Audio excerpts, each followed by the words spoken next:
안녕하세요. 오늘 2월 18일 금요일입니다. 다 같이 하나님께 우리의 신앙을 고백합니다. 나는 전능하신 아버지 하나님, 천지의 창조주를 믿습니다. 나는 그의 유일하신 아들, 우리 주 예수 그리스도를 믿습니다. 그는 성령으로 잉태되어 동정녀 마리아에게서 나시고 본디오 빌라도에게 고난을 받아 십자가에 못 박혀 죽으시고 장사된 지 사흘 만에 죽은 자 가운데서 다시 살아나셨으며 하늘에 오르시어 전능하신 아버지 하나님 우편에 앉아 계시다가 거기로부터 살아있는 자와 죽은 자를 심판하러 오십니다. 나는 성령을 믿으며 거룩한 공교회와 성도의 교제와 죄를 용서받는 것과 몸의 부활과 영생을 믿습니다. 아멘. 오늘 함께 나눌 말씀은 마가복음 6장 45절에서 마지막 56절까지입니다.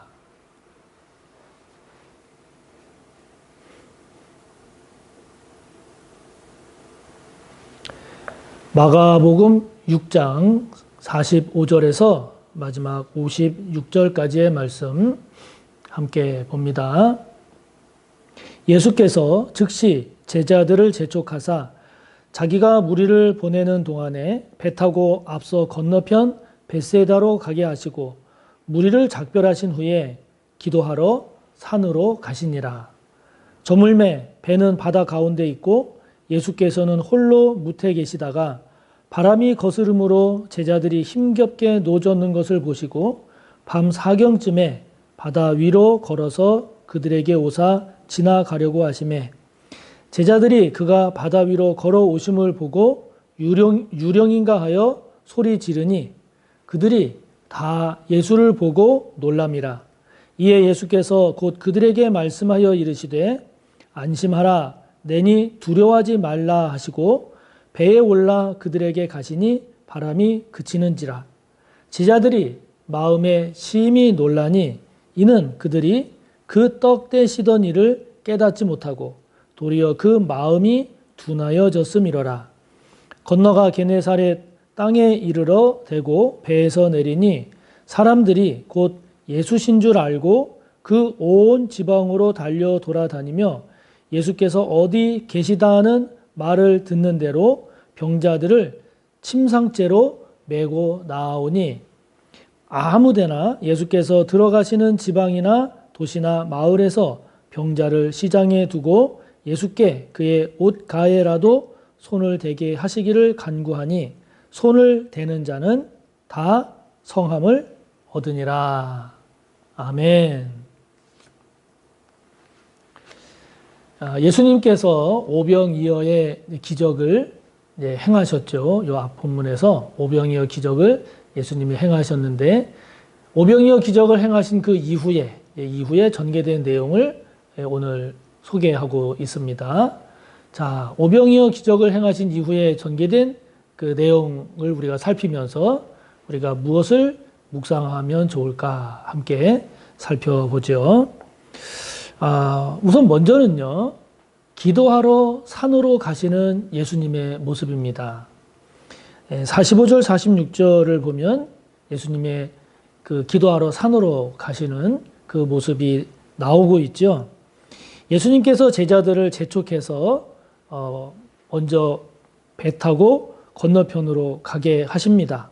그리고 예수님 주변에 있던 이제 많은 그 사람들하고 이제 다 작별을 하시고 예수님 혼자 남게 되셨는데 그 혼자 남으신 예수님께서 하신 것이 뭔가 기도하러 산으로 가셨다 하는 거죠. 오병이어의 기적 이야기를 전하는 요한복음의 내용을 보면 요한복음 특히 6장 15절을 보면 이 오병이어 기적을 통해서 사람들이 예수님을 임금으로 이렇게 추대하려고 하는 움직임을 보입니다. 야, 저 예수라는 분을 우리의 왕으로 삼으면 로마로부터도 독립하게 할 것 같고 우리가 제대로 된 나라에서 살 수 있을 것 같다. 이런 생각으로 예수님을 임금으로 이렇게 추대하려는 임금으로 삼으려는 그런 시도를 사람들이 보이는데요.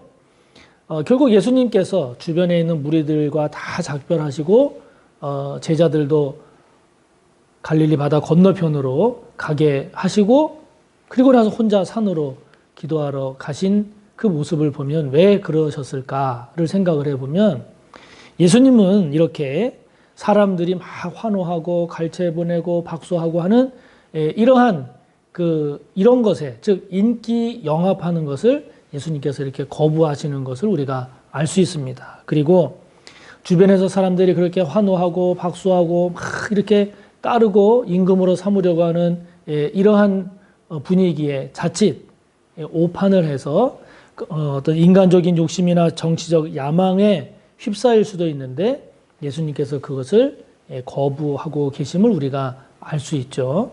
그 얘기는 뭐냐면 예수님은 인기에 영합하는 것도 거부하시고 인간적인 욕심이나 또는 정치적 야망도 거부하시고 오직 하나님으로부터 부여받은 인류 구원을 위한 사명에 집중하고자 하시는 예수님의 모습을 우리가 보게 됩니다. 이를 위해서 이러한 그 사명이나 또 하나님과의 이런 관계, 즉 영성 관리를 위해서 예수님께서 산으로 기도하러 가셨음을 우리가 볼 수 있게 되죠. 마가복음 1장 35절을 보면 기도하시는 예수님의 모습을 소개하고 있는데요. 결국 예수님께서 이렇게 행하시는 놀라운 권능, 그리고 예수님께서 전하시는 그런 하늘의 원리, 하나님의 뜻을 담은 말씀을 전하시는 이런 말씀 사역이나 치유 사역이나 이런 모든 예수님의 사역과 권능의 원천, 그 원천이 바로 기도였음을 우리에게 잘 보여주고 있죠. 이만큼 기도라고 하는 것이 소중하고 그리고 의미가 있고 아주 핵심적인 그러한 요소가 되는 거죠. 자, 그렇다면 이렇게 기도하러 산으로 가시는 예수님의 모습을 우리가 또 묵상을 해볼 때 과연 저와 여러분의 기도 생활은 어떤가 하는 것을 깊이 돌아봐야 되지 않겠습니까? 지금 저와 여러분의 기도 생활은 어떻습니까? 하루에 기도 생활을 어떻게 하고 계십니까? 또 기도를 어느 정도로 하고 계십니까? 기도를 통해서 하나님과의 관계가 단순히 문제를 해결하고 내가 원하는 것을 아뢰는 그러한 차원의 기도도 해야 되겠지만 그것을 또 넘어서 하나님 자체, 주님과의 관계를 깊게 하고 그리고 주님과의 관계, 하나님과의 관계를 풍성하게 하기 위한 그런 기도가 저와 여러분에게서 마르지 않아야 되지 않겠습니까? 저와 여러분에게 기도의 샘이 마르지 않기를 바라고 기도의 샘이 계속 솟아나기를 바라고 기도의 은혜가 풍성해서 기도하러 산으로 가시는 주님을 본받아 저와 여러분도 살아가는 삶에 있어서 감당하고 있는 사역을 감당함에 있어서 저와 여러분에게 주어진 그 삶의 자리를 잘 살아내기 위해서 기도가 끊이지 않는 기도의 은혜가 풍성한 저와 여러분의 모습이 되기를 바랍니다. 이런 예수님의 모습에 대해서 그 이어지는 내용을 보면 여전히 깨닫지 못하고 마음이 둔하여진 그런 제자들의 모습을 우리가 보게 됩니다. 이런 제자들의 모습이 되어서는 안 되겠다 하는 것을 우리가 생각을 하게 되지요. 밤 4경쯤은 새벽 3시에서 새벽 6시까지를 말하는데요. 가장 어두울 때입니다. 이때 제자들이 힘겹게 이제 갈릴리 호수, 갈릴리 바다를 지나가고 있을 때 예수님께서 그 바다 위로 걸어 오셨는데 그 예수님을 보고 제자들이 놀란 거죠. 예수님임을 깨닫지 못하고 예수님임을 알지 못하고 유령인가 해서 심히 놀라고 두려워하는 그런 제자들의 모습을 보여주고 있습니다. 그런 제자들에게 예수님께서 다가가셔서 내니 두려워하지 마라 이렇게 말씀을 하십니다. 그러면서 바람도 그치고 그리고 놀란 제자들에게 내니 두려워하지 말라라고 주님 말씀을 하셨는데 제자들이 왜 이렇게 예수님을 보고도 유령인가 놀라고 무서워했을까?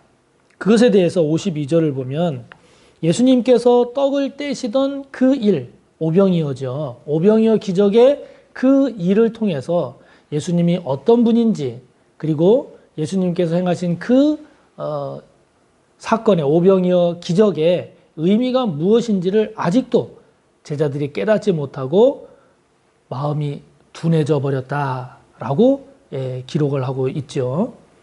그러니까 이 깨닫는다는 게 참 중요합니다. 그러니까 깨닫지 못하면, 알지 못하면 그게 두려운 겁니다. 그래서 두려움은 무지의 결과입니다. 제대로 알고 제대로 파악하고 제대로 깨닫지 못하니까 두려운 거거든요. 이 깨닫는다는 것이 참 중요합니다.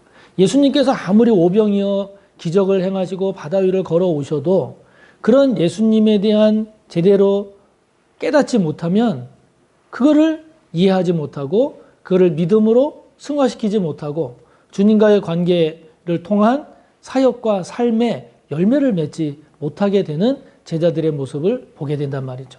그러니까 우리도 마찬가지예요. 우리도 깨달아야 할 것을 잘 깨달아야 하는데 깨닫지를 못하면 이게 의미가 없는 겁니다. 예수님에 대해서도, 하나님 나라에 대해서도, 그리고 우리가 매일매일 말씀을 볼 때 그 말씀 속에 담겨진 하나님의 뜻, 의미, 이거를 깨닫지 못하게 되면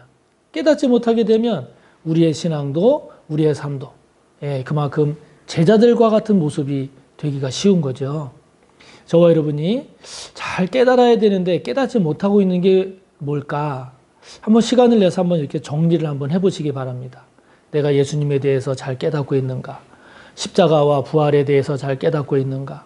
이러이러한 말씀의 의미와 내용에 대해서 잘 깨닫고 있는가? 또는 그것과 관련된 지금 내 삶의 문제에 대해서 내가 깨달아야 할 것은 뭔가?